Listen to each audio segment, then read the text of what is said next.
আপনার উপর শনি দেবতার দৃষ্টি পড়েছে। বুঝবেন কিভাবে? শনির দৃষ্টি কথাটা শুনলেই বুকের মধ্যে ছ্যাদ করে ওঠে।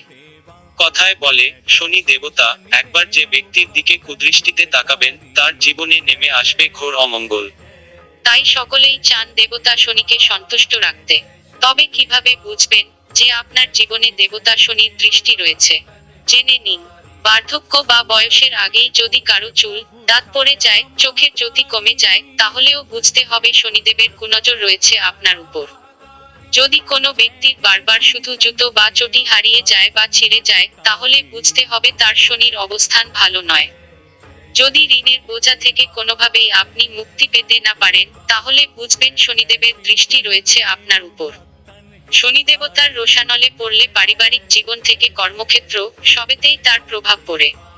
কোনো ব্যক্তির উপর শনিদেবতা ভীষণভাবে রেগে থাকলে সেই ব্যক্তির কপালের রং বদলে যায়। এছাড়া ওই ব্যক্তি সর্বদা হতাশাগ্রস্ত হয়ে থাকবেন। তেতো এবং তেলতেলে খাবারের দিকে চোখ পড়লে বুঝতে হবে শনিদেবের দৃষ্টি পড়েছে।